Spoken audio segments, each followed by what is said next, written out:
Saya akan bicara tentang cinta. Jalaluddin Rumi pernah ngomong bahwa tak ada yang kau ketahui kecuali namanya. Itulah cinta. Yang tak kenal Ramayana tentu saja tetap boleh hidup di atas dunia. Tetapi hidup kalian semua mungkin kurang lengkap. Lebih dari 2000 versi tentang Ramayana. Banyak yang salah kaprah bahwa Walmiki adalah pengarang Ramayana. Oh enggak, Walmiki hanya salah satu. 2000 tahun sebelum Walmiki, cerita Ramayana sudah ada di India. Ramayana ini kompleks.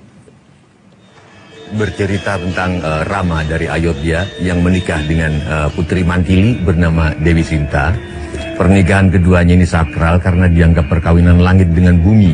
Dewi Sinta mewakili bumi, Sinta Siti artinya tanah. Rama pengejawantahan dari Wisnu untuk memayu Hayuning Bawono untuk menjaga harmoni semesta. Dalam pernikahan antara Rama dan Sinta akhirnya muncul orang ketiga yaitu Raja Raksasa Rahwana dari Alengka. Ketika dalam pembuangan di hutan Dandaka 13 tahun antara Rama dan Sinta, di situ Sinta mengalami kesepian karena sering ditinggal oleh Rama untuk membasmi para raksasa. Menurut para dalang umumnya, Sinta diculik oleh raksasa. Menurut Sujiwo Tejo, dia tidak tahu kesepiannya perempuan ditinggal oleh suaminya.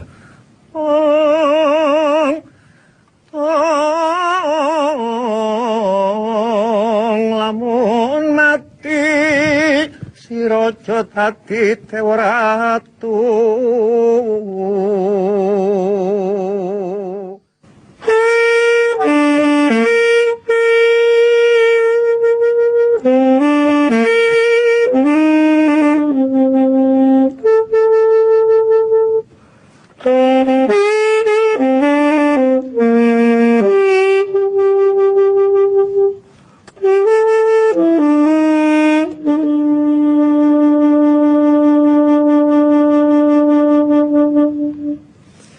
Ada seorang putra yang sangat tampan, dia anak dari Raja Ayodhya Prabu Dasarata dengan Dewi Sukosalya. Namanya Rama Wijaya, dialah titisan dari Sang Wisnu.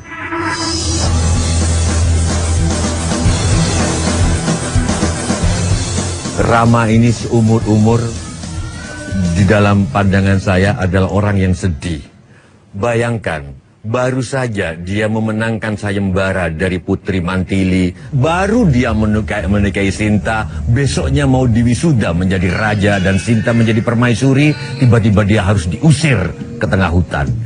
Ada seorang perempuan bernama Dewi Kekayi yang menuntut agar anaknya bernama Barata dilantik menggantikan sang Rama. Rama tak bisa apa-apa ketika itu, dia mengalami konflik. Dia mengikuti perintah ayahnya untuk dibuang ke hutan Dandaka atau menjadi raja seperti aklamasi seluruh kehendak rakyat. Akhirnya dia memilih untuk menuruti kehendak ayahnya. Dia dibuang ke hutan Dandaka sehingga adik tirinya menjadi raja. Bukan itu saja, banyak cobaan karena di tengah hutan Dandaka, di dalam 13 tahun pengasingannya, tiba-tiba istrinya Sinta dibawa lari oleh Rahwana. Suram-suram tiwang korok kingken lermang usokang layon. Sebetulnya dengan kesaktian pusaka yang bernama Gua Wijaya, yang samudra pun ketika dipanah bisa surut, dia bisa langsung menyerbu Alengka membebaskan Dewi Sinta. Tetapi Rama tidak memilih itu. Rama menunggu 12-13 tahun. Apakah dia ragu-ragu? Bisa iya, bisa tidak. Kalau kita setuju bahwa Rama adalah titisan Wisnu yang ditugasi untuk menjaga harmoni semesta, maka semuanya harus berlangsung di dalam aturan. Aturan pertama, sebelum berperang, ia mengirim duta yang kelak bernama Hanuman.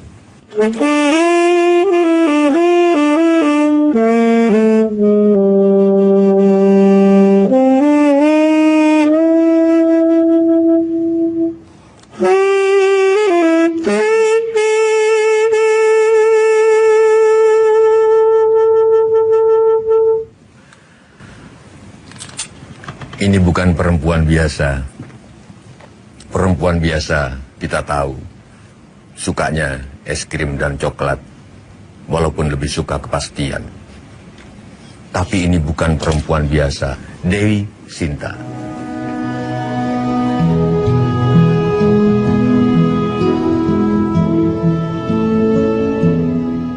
Apakah Rama begitu coolnya? Apakah Rama begitu lurusnya? Apakah Rama begitu sempurnanya sehingga membosankan bagi perempuan seperti Sinta? Itu adalah soal tafsir kita. Ada yang mengatakan bahwa perempuan manapun sampai batas tertentu bosan dan jenuh dengan laki-laki yang tak ada cacatnya. Belum sampai setahun mereka menikah, ketika Rama dibuang di hutan Dandaka dan Rama mau pergi sendiri ke Dandaka, Rama bilang, "Hei Sinta, kau tetaplah di keraton Ayodhya biar aku 12 tahun, 13 tahun di Dandaka." Di luar dugaan, pada saat itulah Sinta yang sangat cantik merah padam mukanya, dia seperti menantang stand pada suaminya. "Hei suamiku, kau seolah-olah ingin menjunjung aku agar kau ada di pembuangan di hutan dan aku mulia hidup di keraton Ayodhya. Kau seolah-olah sayang sama aku tapi kau sungguh menghina ke aku. Bukankah cinta itu berarti bersama?" Sinta ikut ke hutan. Disitulah akhirnya Rahwana menyuruh Kalamarica mendatangkan Kijang Kencana yang kelak dikejar oleh Rama. Ketika Rama mengejar, dia datang, si Rahwana. Ada banyak orang-orang tertentu menilai bahwa wanita itu sangat menyukai kegemerlapan. Wanita sangat menyukai hal-hal yang kinclong, maka Sinta yang setia pada Rama dikasih iming-iming hal-hal yang kinclong. Tak ada yang bisa menjelaskan apakah Sinta betul-betul tertarik kepada gemerlapnya Kijang Kencana. Kalau menurut saya, no. Perempuan tidak terlalu penting kegemerlapan. Itu yang kedua. Yang pertama adalah keabadian.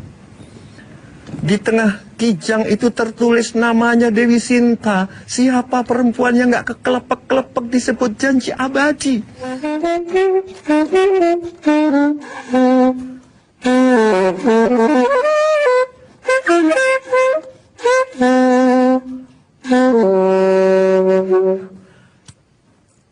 Setiap orang pasti punya teman, bukan sekedar teman tapi kaki atau tangan, yang tanpa itu dia tidak bisa berbuat apa-apa. Begitu pula Rama. Rama punya dua pendamping sebagai titisan Wisnu. Salah satu tangan kanan Rama, yang saya maksud tadi, Laksmana, mempunyai kesaktian yang luar biasa, antara lain Indra Wastra, pusaka dari Sang Siwa, yang dengan itu dia bisa mengalahkan Indrajit, anak Rahwana.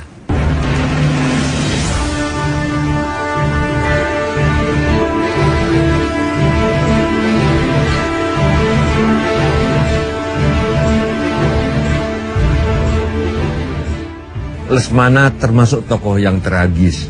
Hampir semuanya tragis di dalam Ramayana. Tapi bayangkan coba, ketika Rama pergi memburu Kijang Kencana, pesannya, "Hei adikku Laksmana, jagalah kakakmu Dewi Sinta. Aku akan mengejar Kijang Kencana." Maka Laksmana menjaga.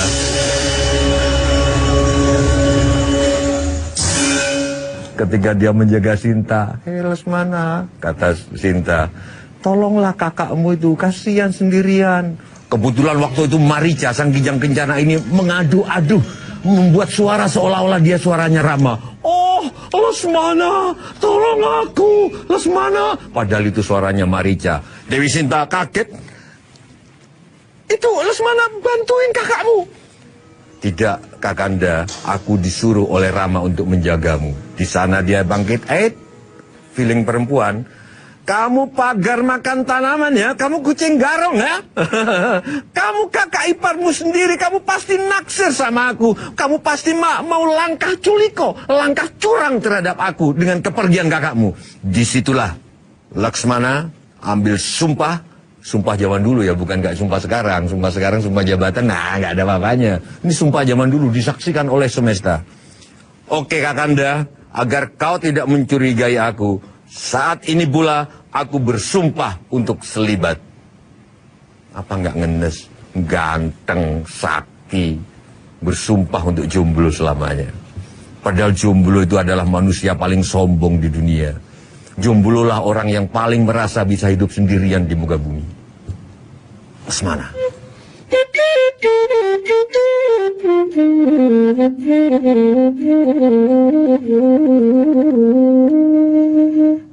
Inilah Hanoman kera putih. Inilah cara nenek moyang kita menyindir kita bahwa yang disebut manusia bukanlah makhluk yang harus berwujud manusia. Yang disebut manusia adalah setiap makhluk yang punya esensi manusia.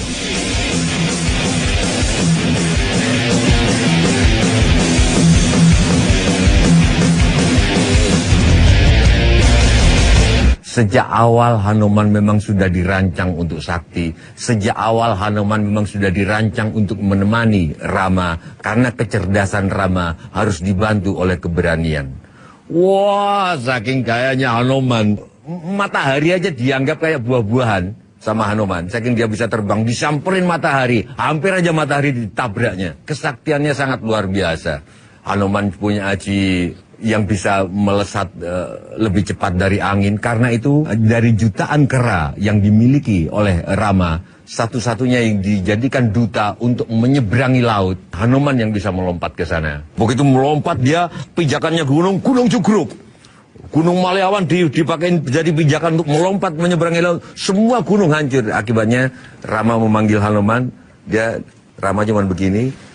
Ini dijadikan pancatannya, dijadikan titik tolaknya sang Hanoman. Hanoman melompat dari telunjuknya, kebablasan bahkan sampai ke Alengka.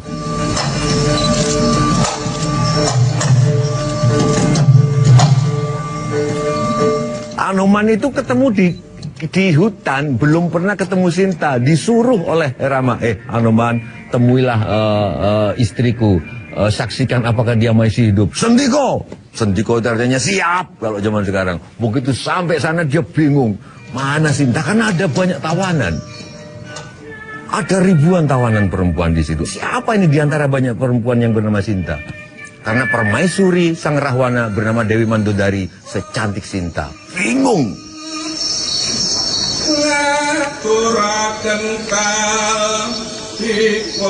Wah, Hanoman sangat iseng ini. Mau pulang, Hanoman balik lagi enggak? Aku harus ngasih pelajaran, ini strategi perangnya Hanoman. Ngasih pelajaran ke Rahwana bahwa Rama sangat luar biasa. Jangankan jutaan pasukannya, satu orang saja bisa menghancur leburkan Alengka. Dia biarkan dirinya dibakar, dia biarkan dirinya ditangkap oleh Indrajit, biarkan seperti itu. Begitu ekornya dibakar, dia melompat-lompat dari rumah ke rumah kecuali yang dikasih janur kuning. Dan kecuali tempatnya Dewi Sinta. Lautan api, Alengka.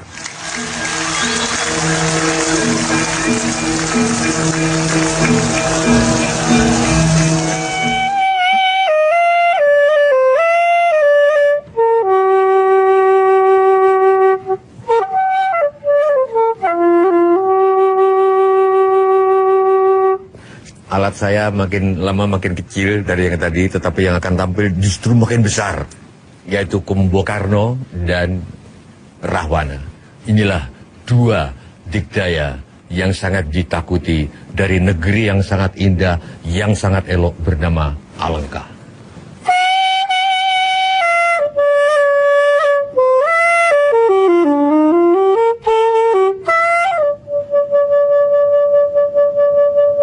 Kumbokarno sangat besar. Ada yang lebay sih memang cara mengungkapkan. Ada yang besarnya sak gunung anaan. Artinya segunung anaknya gunung. Inilah Kumbokarno.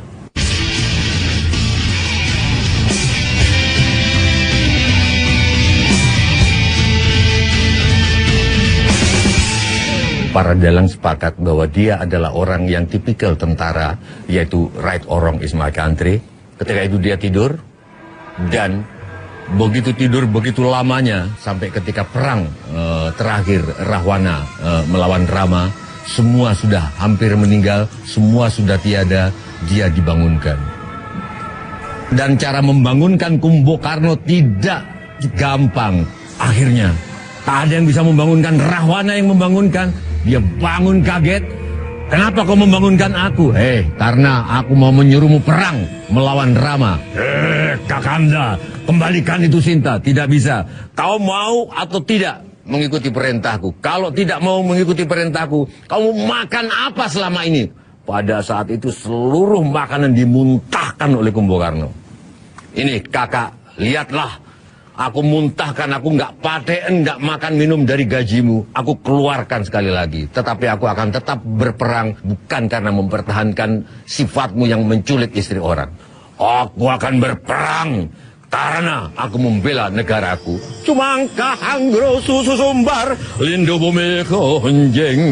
Kumalu dokuntor ketok. Dia marah, dia berhadapan dengan jutaan tentara kerap. Salah satu adik Rahwana bernama Wibisana membelot ke musuh dan mengatakan pengapesan dari Kumbakarna ada di tangan kanan kirinya, dipanahlah oleh Rama. Meskipun tanpa ini, kakinya masih nendang-nendang. Akhirnya kakinya dipanah, patah juga, menggulung-gulung badannya, gulung kuming. Itu pun masih ribuan kera mati oleh Kumbakarna. Meskipun akhirnya dia gugur sebagai kusuma bangsa.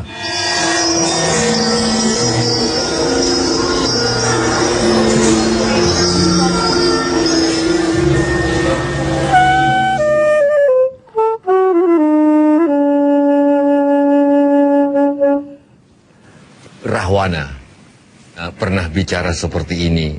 Tuhan, jika cintaku terhadap Sinta terlarang, mengapa kau bangun megah perasaan ini dalam sukmaku?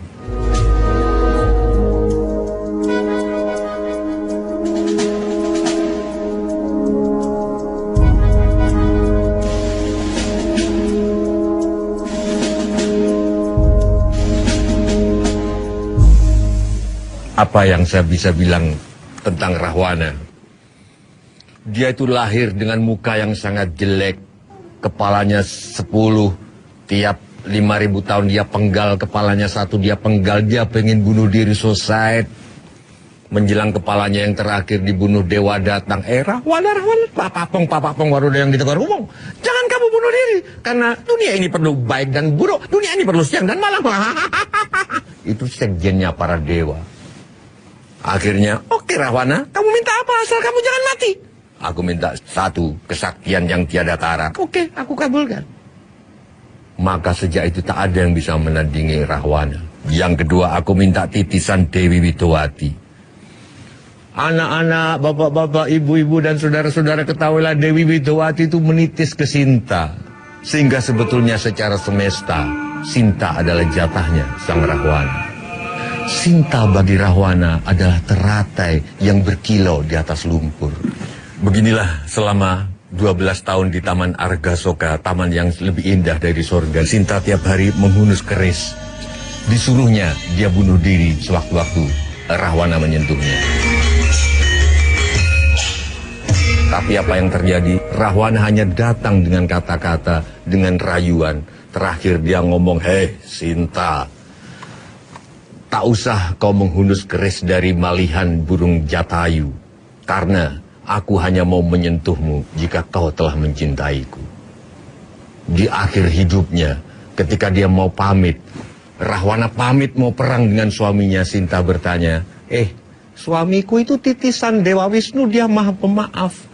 Maka keluarlah kamu, jutaan bala tentara kera telah mengepung istanamu. Minta maaflah pada suamiku, pasti kamu akan dimaafkan. Jawaban Rahwana, Sinta, tidak ada yang salah di dalam cinta. Tapi aku salah secara sosial, salah secara tatanan. Karena itu aku memang minta maaf kepada suamimu. Bukan minta maaf karena aku mencintaimu.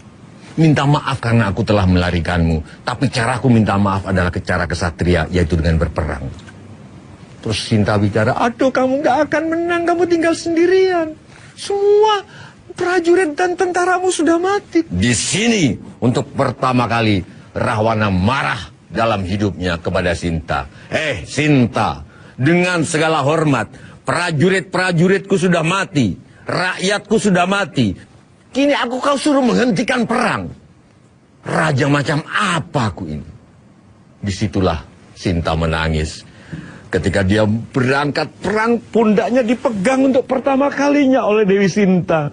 Rahwana menoleh, apakah ini pertanda kau sudah mencintaiku, Sinta? Dia tak menjawab, hanya menitikkan air mata, disaksikan pohon Nagasari.